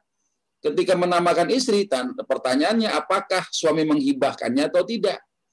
Atau cuma pinjam nama doang, karena kebanyakan rumah takut pajak progresifnya kegedean gitu ya. Padahal mau sampai kapanpun namanya satu kakak, satu keluarga, pasti kena pajak progresif itu kemana-mana. Karena ada kasus begini Pak, ada orang juragan tanah lah, itu sampai tanahnya banyak dinamakan nama pembantu, supirnya, sama tukang kebunnya Pak. Ya ketika wafat, wah yang lucu tuh anak tukang kebunnya nuntut, ini tanah bapak gua katanya. Ya orang sertifikat nama bapak gua kok, tapi ditanya sertifikatnya mana? Ya nggak tahu saya, pokoknya saya tahu nama bapak saya, karena sertifikatnya tangan majikannya. Nah, apakah kemudian ketika majikannya wafat, tanah yang namanya tukang kebun, pembantu atau supirnya, apakah jadi milik dia? Belum tentu. Ya, kecuali ada akad hibah. Nah, ini penting ya, kita pertegas istri-istri yang diatasnamakan dari aset-aset milik suami untuk minta ketegasan. Apakah diberikan atau tidak, dipinjamkan atau bagaimana? Wallahu a'lam bishawab. Ini harus tahu. Gitu kira-kira Pak. Iya, baik Pak Ustaz. Tadi ada yang mau bertanya langsung tadi sebelum yang ya, Pak Widodo nih tadi nih Pak. Pak Widodo tadi udah angkat tangan tadi. Oh itu lagi putus ini Pak. Koneksinya. Nah, ini sudah nih Pak Widodo, monggo Pak. Belum ada.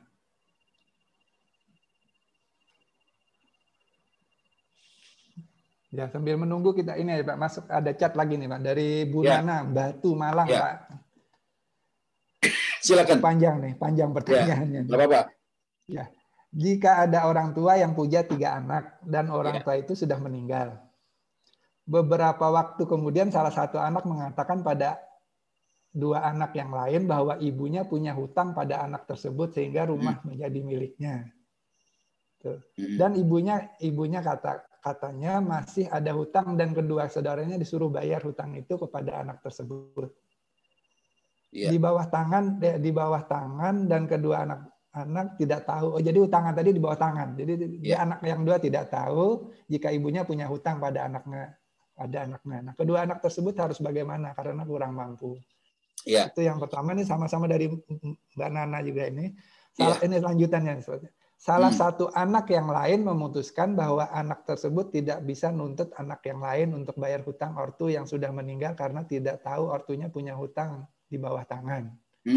Malah anak yang terakhir yang tidak punya rumah diminta untuk diberi bagian tanah di rumah tersebut. Ya. Ada kaidah fikih ulama ya yang bunyinya begini. Al-yaqin la yazulu bisyak. Sebuah keyakinan itu tidak bisa dihilangkan dengan asas asumsi. Misalnya si A si A menuntut pembayaran hutang kepada si B, yang dimana si B ini misalnya tidak merasa berhutang dengan si A. Dibawalah ke ranah ke pengadilan. Ketika ditanya, hei si A, apakah betul si B berhutang samamu? Betul Pak Hakim, mana buktinya? Ya asas kepercayaan saja Pak Hakim. Maka si B lepas daripada tuntutan kudu membayar hutang, nggak ada. Karena hukum asal manusia itu bebas daripada tuntutan Pak. Contoh misalnya gini ya, seorang wanita menuntut kepada seorang laki-laki untuk memberikan nafkahnya. Alasannya apa? Dia sebagai istrinya. Hakim akan nanya, situ memang istrinya si Fulan? Iya, mana buktinya? Ya saya sih pernah dinikahin. Ya mana buktinya? Yang meyakinkan bahwa kamu istrinya, nggak ada, maka si laki-laki ini bebas daripada tuntutan. Karena hukum asalnya, ya seseorang itu lepas daripada tanggungan kewajiban kepada orang lain. Ya, nah misalnya tadi ada anak yang ngaku 2, ibu kita itu pernah hutang sama saya. Mana buktinya? Nggak ada, ya sudah selesai. Ya, nggak ada buktinya. Kalau dibawa pengadilan juga pasti minta bukti, tapi kan nggak sampai selesai di situ. Kalau misalnya butuh hal yang meyakinkan, gampang. Ada hal yang di bawah tangan juga. Dia kudu sumpah, Pak. Orang yang merasa mengeluarkan harta sebagai bentuk hutang kepada ibunya, suruh sumpah. Sumpahnya bagaimana? Wallahi billahi tallahi bahwasannya Fulana binti Fulan adalah ibu saya, telah meminjam sejumlah uang kepada saya dengan besaran nilai sekian, ya, pada tanggal sekian, bulan anu tahun sekian.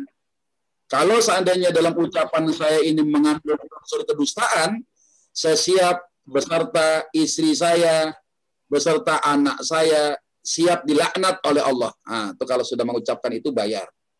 Kan namanya sama-sama di bawah tangan kan. Nah, kita butuh bukti. Ya, melibatkan Allah sebagai saksinya. Nah, silakan tuh. Ada orang ngomongnya mungkin sebakul, ngaku dia berhutang, nggak ada bukti, ya udah kita kasih kesempatan. Ayo dah sumpah dah. Ya, kau libatkan anak istrimu datang kemari. Ya, jadi kalau seandainya betul, insya Allah nggak ada masalah. Tapi kalau seandainya dia main-main, ya dengan persaksian palsu dia, nggak usah nunggu lama-lama tuh. Kelihatan di dunia. Ya, jangan main-main karena sudah melibatkan Allah ya dalam perseteruan di antara 2 orang yang berselisih. Nah, ini penting kalau tadi hutangnya di bawah tangan supaya meyakinkan bagaimana. Jangan berasumsi. Mungkin satu punya asumsi dia berhutang. Satu lagi berasumsi yang nggak mungkin lah, buktinya nggak ada kan gitu kan. Ya otomatis ya harusnya orang yang merasa mengeluarkan uang itu memang harus punya bukti kan gitu. Kalau bukti nggak ada, inilah kelemahan. Tapi sebenarnya masih bisa kita siasati. Kalau memang itu benar terjadi, dia harus bersumpah mengucapkan lafzul qasam. Huruf waw, huruf ta dengan huruf ba. Wallahi billahi tallahi. Ya demi Allah bahwasannya saya telah memberikan sejumlah uang kepada Fulana binti Fulan ya dalam bentuk hutang piutang besar sekian. Pada waktunya kapan? Ya, nah nanti kalau dalam ucapan saya ini ada mengandung unsur kedustaan, saya siap dilaknat beserta istri dan anak saya ya siap dilaknat oleh Allah Subhanahu wa taala. Silakan tuh kalau memang benar ucapin, bayar dah. Gitu kira-kira tuh. Ya memang harusnya dikelirkan dulu masalah hutang baru bicara warisan. Sekalipun warisannya tiba-tiba cukup untuk membayar hutangnya, pada akhirnya nggak ada harta warisan, selesai. Kita nggak punya kewajiban bagi warisan. Kenapa? Hartanya kagak ada. Ya, ini penting. Jangan bagi warisan dulu, baru mikirin utang, nggak boleh. Ya, dalam Al-Quran kan disebutkan min ba'di wasiyah yusi biha audain. Harta warisan itu setelah dikurangi bagian wasiat dan hutang-hutangnya keluarin. Ya, hutangnya dikeluarkan, wasiatnya dibayarkan, sisanya baru harta warisan. Nah, jadi jangan bagi warisan, jangan dibagi bagian rumah kepada ahli waris sebelum urusan hutangnya si mayit disegerakan untuk dilunasi. Kalau emangnya ada loh. Ya, itu cara yang efektif tuh, Pak. Kalau misalnya ada mereka yang ngaku menghutangkan, ya, dia minta bayar, nggak punya bukti, yang punya hak piutang suruh sumpah aja. Ya, karena kita nggak mungkin menanyakan kepada si mayit, kan. Ya, kita jadikan Allah sebagai penengah dalam hal ini. Ya, tapi kalau satu orang berkhianat, ya akan disesuaikan dengan ucapannya itu. Saya beserta istri dan anak saya siap dilaknat oleh Allah Subhanahu wa taala kalau dalam persaksian ini mengandung kedustaan. Ya, kebohongan. Nah, itu tinggal bayar aja dah, gitu, Pak. Ya, jadi pertanyaannya panjang, jawabannya masih gitu doang, gitu ya. Mudah-mudahan bisa diselesaikan. Termasuk yang gini, Pak Ustadz, kan kadang-kadang kalau kita pada saat habis sholat mayit gitu, Pak Ustadz, ya. Itu kan ada ahli warisnya kan bertanya nih. Iya. Kalau ada hutang piutang yang ditinggalkan oleh pewaris, tolong hubungi ahli waris gitu kan, anak. Itu berarti harus ada bukti juga ya, harus ada Pak. Kalau bisa membawa saksi gitu ya Pak Ustadz ya. Kalau ya minimal harus ada bukti. Iya, kalau harus tidak bisa kita abaikan ya Pak Ustadz ya. Iya, artinya kita tidak punya kewajiban untuk membayarnya karena secara di bawah kerana hukum juga nggak bisa diselesaikan karena tidak ada bukti. Cuma memang kadang kita ngeri-ngeri sedap juga kalau kebetulan memang ternyata almarhum ini memang berhutang juga. Ya kan itu jadi masalah, kesian juga gitu kan, karena akhirnya jadi bargaining juga nih yang ngaku-ngaku punya hak piutang. Lu mau emak lu dihabisin pahalanya sama gua ntar di sono, akhirnya dibayar juga. Untuk menghindarkan asumsi-asumsi kayak tadi itu, makanya dipertegas dengan sumpah itu. Dan yang tepat adalah bukan selesai sholat jenazah yang mengumumkan, itu sebenarnya harusnya dikuburkan dulu, selesai penguburan baru Pak. Itu yang jarang dilakukan. Harusnya selesai dikuburkan, penuhi haknya si mayit dulu, baru bicara tentang masalah hutang piutang. Ya, bukan lagi selesai disolatin. Itu malah justru menghambat, ya, tidak dipercepat pengurusan penguburan jenazah. Dan dijamin kalau ucapannya begini, bagi kerabat, handai tolan, tetangga, dan sebagainya yang punya hak piutang, si mayit pernah berhutang sama antum semua, maka silakan hubungi ahli waris. Pada nggak mau Pak, orang suruh ngubungin doang dibayar kagak gitu ya. Tapi kalau hubungi ahli waris dan kami siap untuk membayarnya dengan bukti-bukti yang jelas bahwa almarhum ini berhutang. Ya mikir juga, pokoknya nanti ada keluarga yang khusus ngurusin masalah itu. Ya harus ada ikrarnya itu ya, tentang tadi sumpah tadi kalau memang hutangnya di bawah tangan, nggak ada surat menyurat dan lain-lain. Untuk menghindarkan mudarat aja gitu.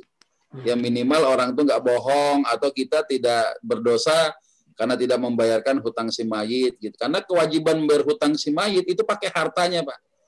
Kalau hartanya nggak ada, ahli waris nggak wajib bayarkan hutangnya Pak. Ya, jadi ulama sampaikan si mayit yang tidak meninggalkan harta tapi meninggalkan hutang, ahli warisnya nggak wajib bayarkan hutangnya. Tapi kan kita nggak mungkin sebagai bakti anak sama orang tua, akhirnya kita bayarin juga. Ya, tapi tidak wajib gitu ya. Ya, cuma itulah bahayanya hutang. Bahaya hutang begitu. Ketika ditinggal wafat sama orang yang berhutang, ahli warisnya kalau dia nggak punya harta, nggak wajib bayarin hutang dia. Karena kan setiap orang bebas dari segala tuntutan, Pak. Yang pakai duit siapa, yang senang-senang siapa, masa orang lain yang harus bayar. Tapi di Indonesia itu nggak bisa begitu. Ahli warisnya dicecer habis sama debt collector. Ya, kemana aja lu pergi dicari dah gitu kan. Ya ini masalahnya. Sehingga ya akhirnya ahli waris terbebani. Mudah-mudahan kita meninggal dunia nggak sampai ninggalin kayak begitulah.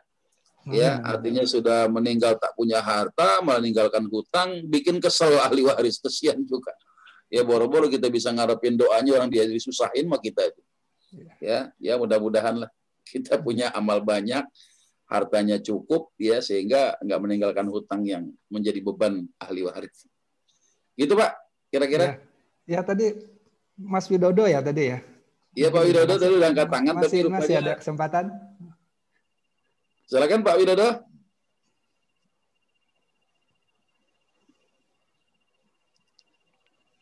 Ya. Ya, mungkin enggak ini lagi respon. Mungkin beliau lagi ini lagi aktivitas lain. Ini waktu juga Pak Ustadz, mungkin udah cukup siang, mungkin ada yang mau kerja dan lain-lain. Baik.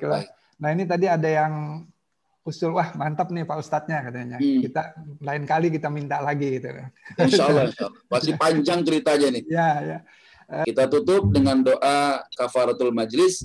Subhanakallahumma wa bihamdika asyhadu an la ilaha illa anta astaghfiruka wa atubu ilaik. Alhamdulillahirabbil alamin. Assalamualaikum warahmatullahi wabarakatuh. Waalaikumsalam warahmatullahi wabarakatuh. Insyaallah kita ketemu lagi pada kesempatan yang lain. Selamat beraktivitas. Terima kasih. Terima kasih Pak Ustadz. Terima kasih Pak Ustadz. Pak Hendri, terima kasih. Oke, Mbak. Terima kasih sama-sama. Ya, buat mas-mas yang dan mbak-mbak ini, buat minggu depan jangan lupa, insya Allah Pak dosen nih, Ketua ISRN UHAMKA, tanggal 11 ya, 11 Februari ya, Mas Hendri ya. Ya, temanya itu subuh yang prematur, upaya menyusun pola Dwight global. Jadi itu untuk minggu depan, insya Allah tanggal 11 Februari. Baik, demikian dan mohon maaf dari saya kalau ada yang salah. Assalamualaikum warahmatullahi wabarakatuh. Waalaikumsalam. Allah